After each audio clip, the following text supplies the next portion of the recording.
Hello दोस्तों, मैं Suresh Yadav success अड्डा फॉर यू चैनल में आप सभी का स्वागत करता हूं।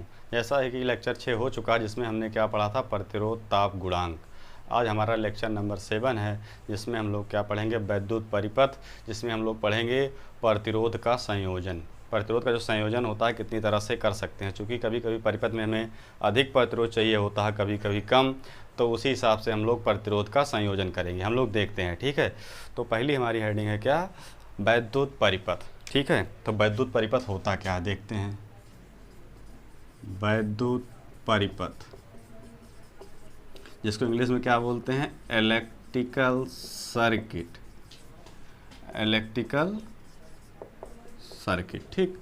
तो वैद्युत परिपथ क्या होता है, वह परिपथ जिसमें वैद्युत धारा प्रवाहित होती है। ऐसा परिपथ जिसमें वैद्युत धारा प्रवाहित होती है वैद्युत परिपथ कहलाते हैं। प्रत्येक सक्रिय परिपथ मतलब एक्टिव परिपथ, प्रत्येक सक्रिय परिपथ में वोल्टेज, धारा तथा प्रतिरोध उपस्थित होते हैं। अगर कोई हमारी एक्टिव सर्किट है तो उसमें क्या क्या होंगे, धारा होगा, वोल्टेज होगा और क्या होगा, प्रतिरोध होगा। धारा, वोल्टेज और प्रतिरोध तीनों उपस्थित होंगे और तीनों एक दूसरे के पूरक होंगे। इस तीनों के बिना कोई भी हमारी एक्टिव सर्किट नहीं हो सकती है, ठीक है। तीनों एक दूसरे से पूर्ण रूप से क्या होते हैं, संबंधित होते हैं, ठीक है। तो किसी परिपथ में प्रतिरोध का मान कम या अधिक प्राप्त करने के लिए हम क्या करते हैं, प्रतिरोध का संयोजन किया जाता है, ठीक है। प्रतिरोध का क्या किया जाता है, संयोजन किया जा सकता है। तो हम लोग प्रतिरोध का संयोजन देखेंगे। पहली हेडिंग हमारी क्या है इसके अंदर में, प्रतिरोध का संयोजन। प्रतिरोध का संयोजन, ठीक, जिसको हम लोग क्या बोलते हैं, connection of resistance. Clear, connection of resistance. तो हम लोग प्रतिरोध का संयोजन कितने प्रकार से कर सकते हैं, तो इसके अंतर्गत हम लोग पहला पढ़ेंगे श्रेणी श्रेणी संयोजन। कौन सा, श्रेणी श्रेणी संयोजन, जिसको हम लोग क्या बोलते हैं इंग्लिश में, series series series series connection, ठीक, सीरीज सीरीज कनेक्शन। दूसरा हमारा क्या होता है, समांतर समांतर संयोजन। क्या होगा, समांतर समांतर संयोजन, जिसको क्या बोलते हैं, पैरेलल पैरेलल कनेक्शन। क्या होता है, पैरेलल पैरेलल कनेक्शन। तीसरा हमारा क्या होता है, स्टार संयोजन।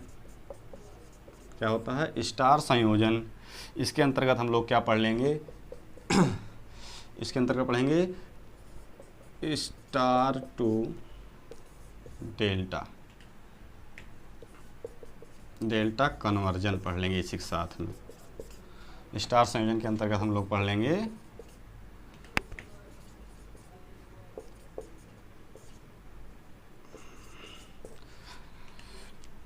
स्टार संयोजन के अंतर्गत हम लोग क्या पढ़ लेंगे, स्टार टू डेल्टा कन्वर्जन। उसके बाद अगला हमारा होगा डेल्टा संयोजन। क्या होता है, डेल्टा संयोजन। इसके अंतर्गत हम लोग क्या पढ़ेंगे, डेल्टा टू स्टार संयोजन, ठीक, डेल्टा टू स्टार कन्वर्जन जिसको बोलते हैं,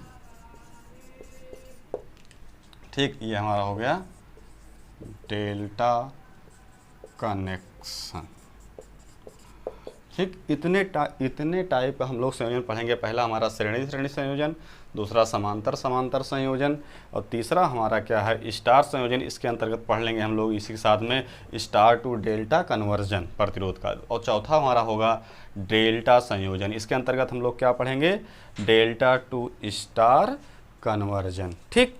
तो हम लोग चलते हैं, एक एक देखते हैं सारे संयोजन को, एकदम आराम से समझ में आएगा। आप लोग चैनल को सब्सक्राइब, लाइक, कमेंट और शेयर करते रहिएगा। आप लोग को ऐसे अच्छी अच्छी वीडियो मिलती रहेंगी, ठीक है। तो हम लोग चलते हैं पहला टॉपिक पे। क्या है पहला हमारा क्या है? श्रेणी श्रेणी संयोजन, ठीक। पहला क्या है? श्रेणी श्रेणी संयोजन, ठीक। श्रेणी श्रेणी संयोजन क्या होता है? जब कई सारे प्रतिरोध हों, कई सारे प्रतिरोध, जैसे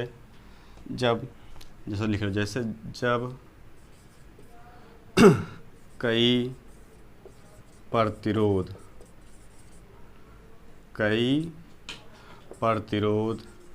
जैसे R1, R2 तथा R3 चित्र के अनुसार, अभी चित्र बना दे रहे हैं, चित्र के अनुसार जोड़े गए हों तो इस प्रकार का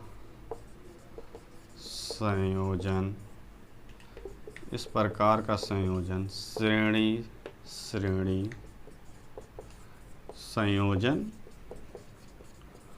कहलाता है, ठीक, कहलाता है। अब इसमें आप लोग को हम फिगर दिखा दे रहे हैं कैसे कैसे जोड़ा गया है, ठीक है। तो देख लो, ये हमारा एक प्रतिरोध मान लो क्या है? R1, दूसरा प्रतिरोध हमारा क्या है? R2, तीसरा प्रतिरोध हमने मान लिया R3। देखो चित्र के अनुसार क्या है, तीनों एक सीध में जुड़े हुए हैं, तो इस प्रकार के संयोजन को हम लोग क्या बोल देते हैं? श्रेणी संयोजन। क्लियर?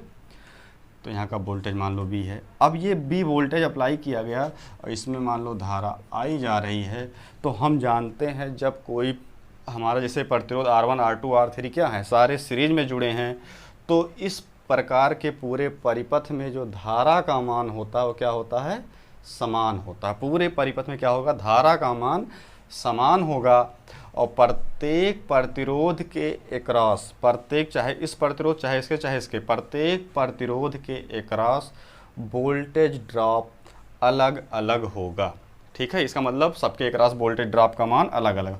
तो मान लिया हमने पूरे परिपथ में जो धारा जा रही है वो I है और इसके एकरास जो वोल्टेज ड्रॉप है वो V1 है, और इसके एकरास जो वोल्टेज ड्रॉप है वो V2 है, और इसके क्रॉस जो वोल्टेज ड्रॉप है वो क्या है? V3 है, ठीक है।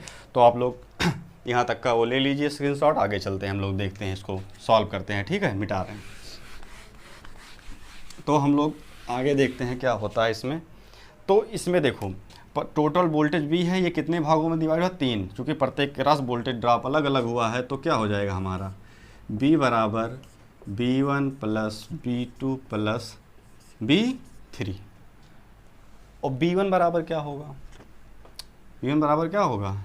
B बराबर हम लोग क्या जानते हैं? IR जानते हैं, ओम के नियम के अनुसार जानते हैं। तो B बराबर यहाँ पे क्या हो जाएगा? I, चूँकि परिपथ की धारा क्या है? I है, और R के स्थान पे क्या हो जाएगा? R इक्विवेलेंट, चूँकि पूरा परिपथ का हम लोग रेजिस्टेंस निकाल रहे हैं, तो R इक्विवेलेंट। और यहाँ पे इसके अनुसार यहाँ पे क्या होगा? B1 बराबर क्या हो जाएगा? I इंटू R1, ओम के अनुसार लिख रहे हैं। दूसरे इसमें क्या होगा? I1 R2 plus I1 R3, किसके नियम से? ओम के नियम से, जिससे कन्फ्यूजन ना आए आप लोग को, ठीक है। अब क्या हो जाएगा? अब यहाँ से I R इक्विवेलेंट बराबर, यहाँ से देखो I क्या है? कॉमन हो जाएगा, R1 plus R2 plus R3। तो यहाँ से क्या हुआ?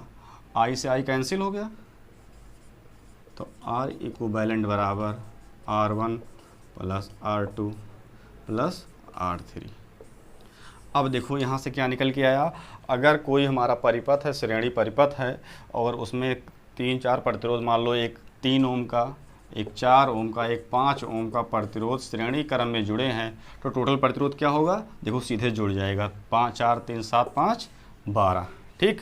इसका मतलब जो हमारा श्रेणी परिपथ होता है उसमें क्या होता है, प्रतिरोध में वृद्धि होती है। तो प्रतिरोध को श्रेणी में तब जोड़ा जाता है जब हमें बहुत अधिक प्रतिरोध के मान की आवश्यकता होती है, बहुत अधिक मान की आवश्यकता होती है। आप लोग इसको लिख लीजिएगा। आगे चलते हैं हम लोग। तो यहाँ से हम लोग कई पॉइंट निकल के आते हैं, ठीक है। तो इसमें क्या पहला पॉइंट निकल के आया, नोटेड पॉइंट है सारे पॉइंट। इसमें क्या होता है, श्रेणी परिपथ में धारा का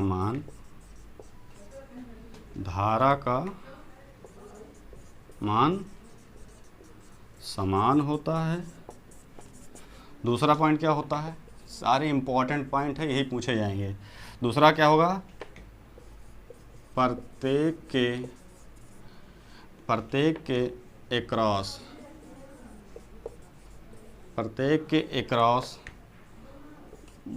वोल्टेज ड्रॉप, प्रत्येक प्रतिरोध के एक्रॉस क्या होगा, वोल्टेज ड्रॉप अलग अलग होगा। क्लियर। प्रत्येक के एक्रॉस क्या होगा, वोल्टेज ड्रॉप अलग अलग होगा। और तीसरा इंपॉर्टेंट पॉइंट क्या होगा इसका, जिस प्रतिरोध का मान, लिख लो सब एकदम इंपॉर्टेंट है, जिस प्रतिरोध का मान सबसे ज़्यादा होगा, जिस प्रतिरोध का मान सबसे ज़्यादा होगा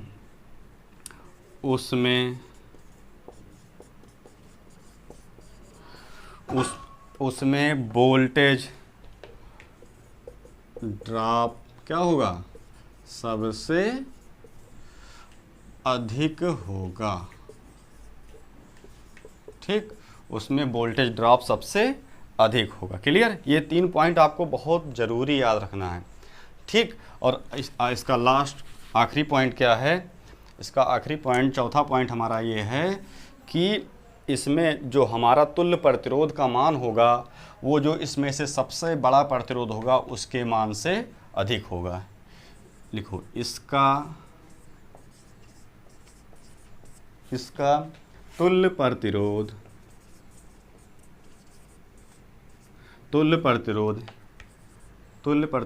इसके सबसे बड़े प्रतिरोध के मान से अधिक होगा।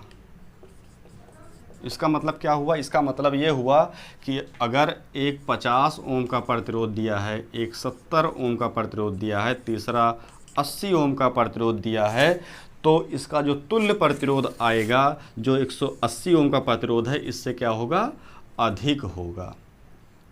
क्या होगा, इस प्रतिरोध के मान से अधिक, इससे कम कभी आई नहीं। जो सबसे हमारा बड़ा प्रतिरोध है उससे हमेशा क्या होगा, अधिक होगा। तो आप लोग इस चारों पॉइंट को नोट कर लीजिएगा, बहुत इंपॉर्टेंट है। यही सब आते हैं इसमें। ठीक है। तो हम लोग इसमें थोड़ा सा आगे और देख लेते हैं। ठीक है। तो आप लोग कहोगे होगा, आगे चलते हैं, आगे देखते हैं। अब इसको जैसे हमारा ये समीकरण आ गया है, ठीक। अब इसमें हम लोग क्या करें, इसका अगर हमें वो निकालना है पावर, तो क्या करो, इसमें हम समीकरण 1 में हम लोग भाग देते हैं v² से। ठीक। तो R इक्विवेलेंट बराबर v² से हम सिर्फ भाग देते हैं सब में, v² प्लस R2/v², R3/v²। कोई दिक्कत नहीं।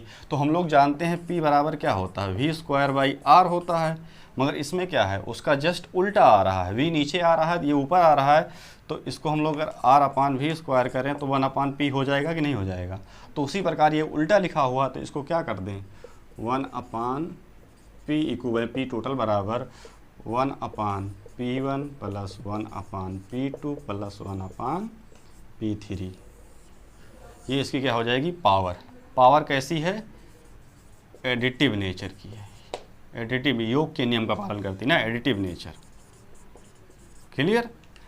अगर इसका हम लोग चालकता की बात करें, इसकी चालकता क्या होगी, यहाँ से देख लो, चालकता क्या होती है, G बराबर 1/R, ये तो होती है। तो चालकता देखो, चालकता भी देख लो, एक लाइन में बहुत सिंपल सा है। चालकता देखो, ये क्या लिखा हुआ है, इक्विवेलेंट क्या है आर, आर के स्थान पे क्या हो जाएगा 1/G इक्विवेलेंट, जी इक्विवेलेंट हो जाएगा नहीं। और ये क्या हो जाएगा 1/G1 plus 1/G2 plus 1/G3, ये क्या हो जाएगी इसकी चालकता, श्रेणी परिपथ की क्या हो जाएगी चालकता 1/G इक्विवेलेंट बराबर 1/G1 plus 1/G2 plus 1/G3। ठीक, तो आप लोग को हर पॉइंट समझ में आ गया। देखो पहला यहाँ से ये याद रखो, पावर एडिटिव नेचर की होती है, इसकी पावर एडिटिव नेचर, उसके बाद इसका प्रतिरोध एडिटिव नेचर, उसके बाद इसका पावर भी एडिटिव नेचर की होती है, और इसका क्या होती है चालकता भी एडिटिव नेचर की होती है। अंतर क्या होता है कि इस पूरे परिपथ में जो धारा होती है वो क्या होती है समान होती है।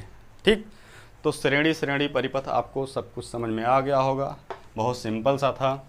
ठीक है, तो हम लोग आगे चलते, छोटा सा इसमें सवाल ले लेते हैं हम लोग, जिसे निकाल लेते हैं क्या होगा। ठीक, तो इसमें कभी कभी देखो एक नोटेड पॉइंट और आता है, इसको भी हम लोग देख लेते हैं, उसके बाद एक सवाल लेते हैं।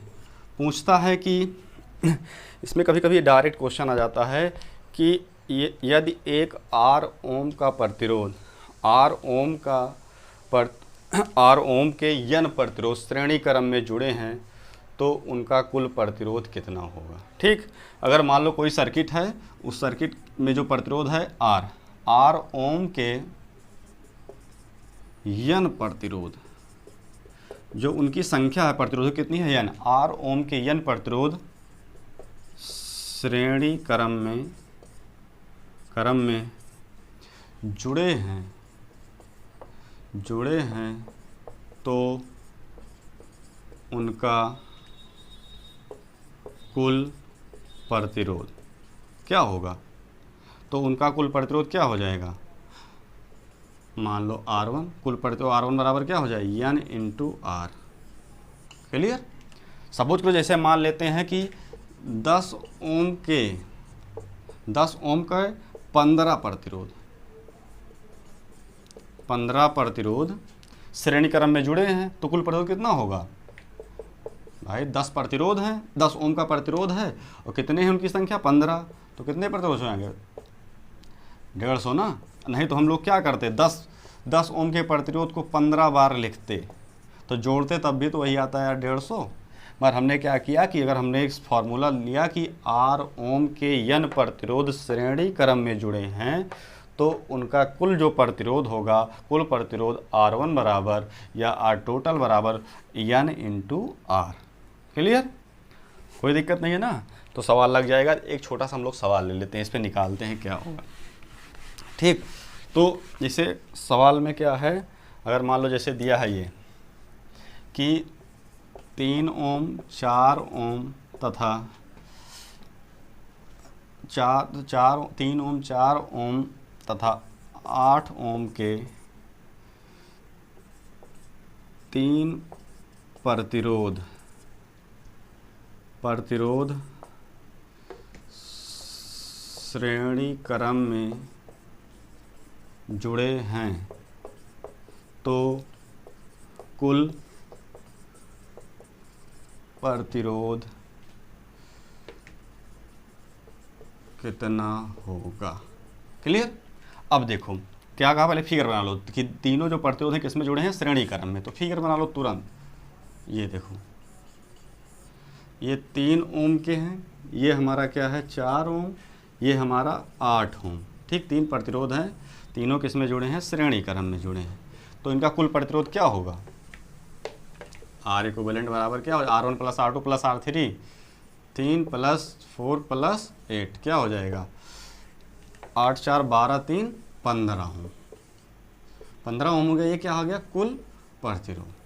अगर पूछ ले इसकी चालकता क्या होगी इस पूरे परिपथ की, ये पर जैसे हमने पूछा कुल प्रतिरोध कितना होगा तो आपने बता दिया। अब यहीं को तथा कुल चालकता ज्ञात करो, चालकता मतलब G ज्ञात करो, तो क्या हो जाएगा यार G इक्विवेलेंट बराबर क्या हो जाएगा 1/R इक्विवेलेंट। R इक्विवेलेंट पता है तो क्या हो जाएगा 1/15, यही हमारा क्या हो जाएगा मान, ये इसको चाहे हम लोग क्या दिखा देंगे, साइमन या फिर महो। क्लियर? तो आप लोग को सवाल समझ में आया होगा, आप लोग प्रैक्टिस करिएगा और कमेंट में करिएगा, और न्यूमेरिकल चाहिएगा तो और बता देंगे, ठीक है। इसका हम लोग अलग से न्यूमेरिकल का सेशन अलग से लेके आएंगे, तो सारे डीसी परिपथ के जितने भी न्यूमेरिकल आते हैं हर टाइप के न्यूमेरिकल कराए जाएंगे। यहाँ पे थोड़ा समझाने के लिए हमने बता दिया, ठीक है। आप लोग पढ़ते रहिए इसको ध्यान से, जो भी इसमें कन्फ्यूजन होगा कमेंट करके बताइएगा, नेक्स्ट वीडियो में आपको बता दिया जाएगा, ठीक है। तो हम लोग आगे चलते हैं, ठीक है। दूसरा टॉपिक हमारा क्या है, श्रेणी संयोजन हो गया पहला ना, दूसरा हमारा क्या है, समांतर संयोजन।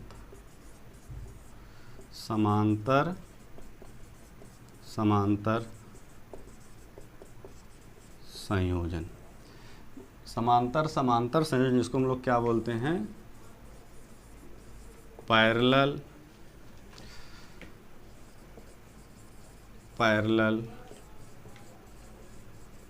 कनेक्शन, ठीक, पैरेलल कनेक्शन, ठीक। तो इसका हम लोग फिगर बनाते हैं, देखते हैं कि ये हमारा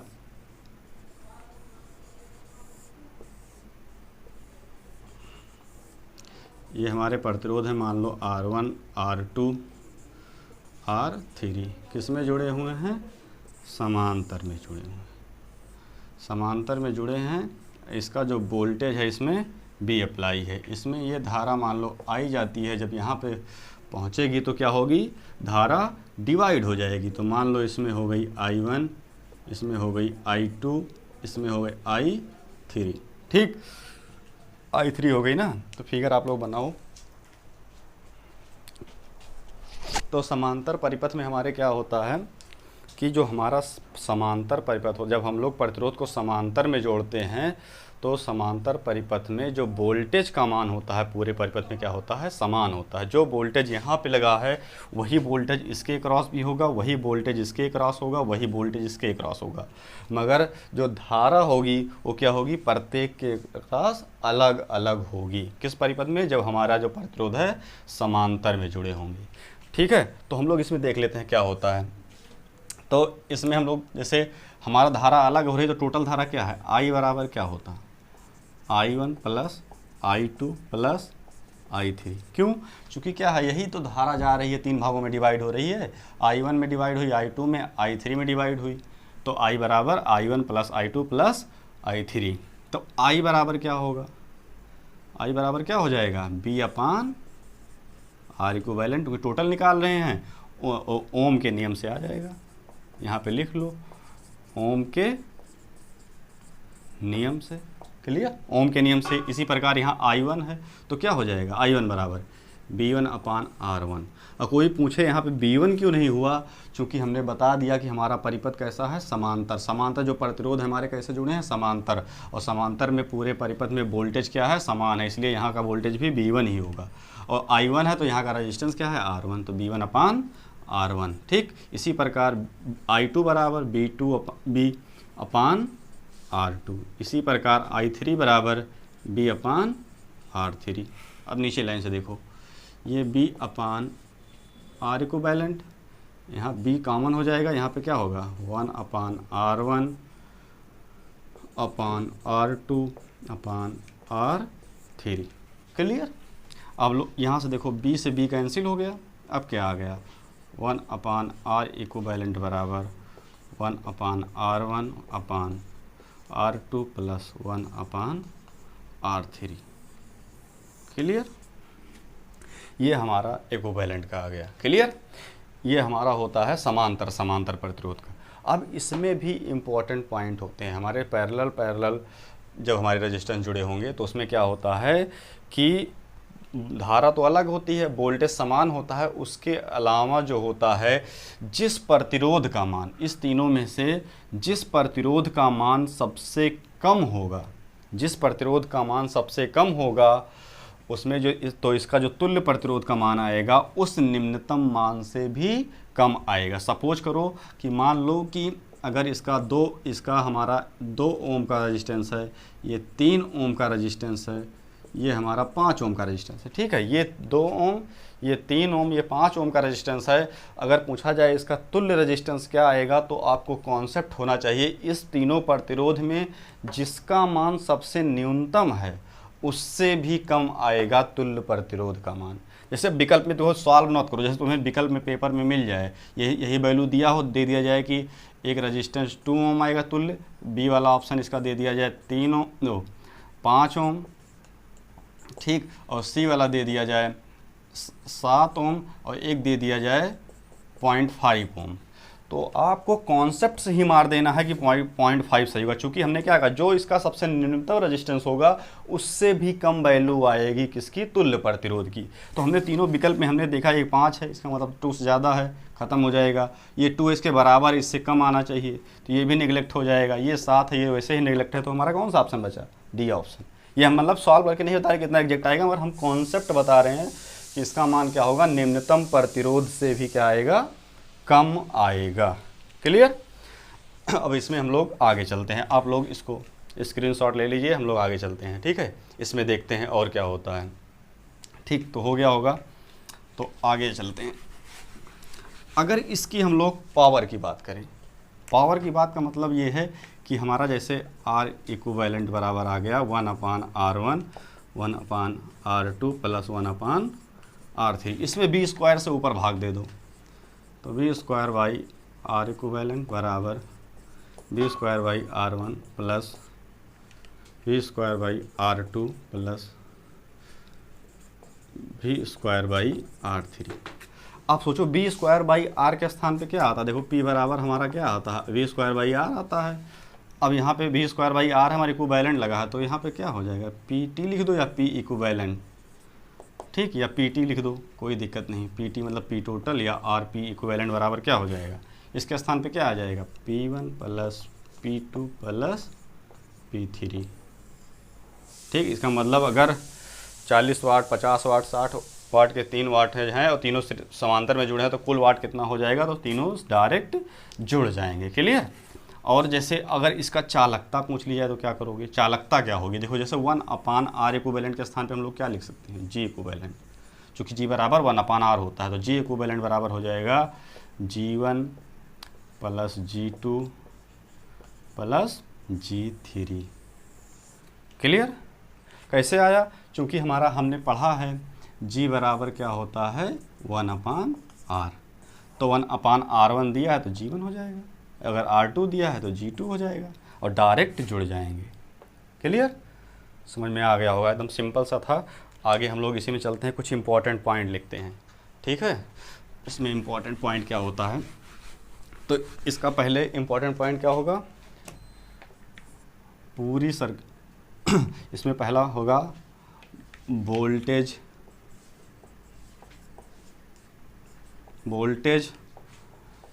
पूरे परिपथ में क्या में समान होगा। ठीक, वोल्टेज पूरे परिपथ में समान होगा। दूसरा, धारा का मान अलग अलग होगा, धारा का मान अलग अलग होगा। तीसरा पॉइंट, जिसका प्रतिरोध सबसे कम होगा, जिसका प्रतिरोध सबसे कम होगा उसमें धारा का मान क्या होगा, धारा का मान सबसे ज़्यादा होगा। ठीक, क्योंकि हम जानते हैं धारा का क्या गुण होता है, धारा हमेशा लो रजिस्टिव परिपथ को एक्सेप्ट करती है। लो रजिस्टिव परिपथ को एक्सेप्ट करने का मतलब है जिस परिपथ में रेजिस्टेंस का मान कम मिलेगा, धारा उधर से होकर अधिक बहती है। क्लियर हो गया। और इसका चौथा पॉइंट क्या है कि इसका तुल्य प्रतिरोध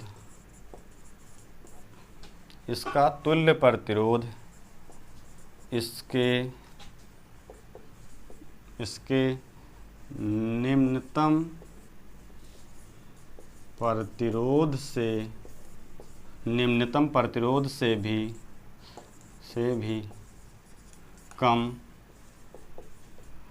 कम होता है। ठीक, ये चारों पॉइंट आपके लिए बहुत इम्पॉर्टेंट है। ठीक है, ये चारों पॉइंट आपके लिए बहुत इम्पॉर्टेंट है। इसमें थोड़ा सा और समझ लीजिए। ठीक है, इसमें एक परिभाषा आती है कि अगर R ओम के n प्रतिरोध समांतर क्रम में जुड़े हैं तो इनका तुल्य प्रतिरोध कितना होगा। ठीक है, उसको भी लिखा दे रहे हैं, आप लोग इसका स्क्रीनशॉट ले लीजिए। ठीक है, आगे बताते हैं थोड़ा सा। ठीक, तो अगला पॉइंट देख लेते हैं। नोटेड पॉइंट इम्पॉर्टेंट पॉइंट है, जिससे जल्दी सवाल आ जाता है। जैसे एक क्वेश्चन आ जाए, नोटेड है, इम्पॉर्टेंट है इसको। ठीक, यदि R ओम के n प्रतिरोध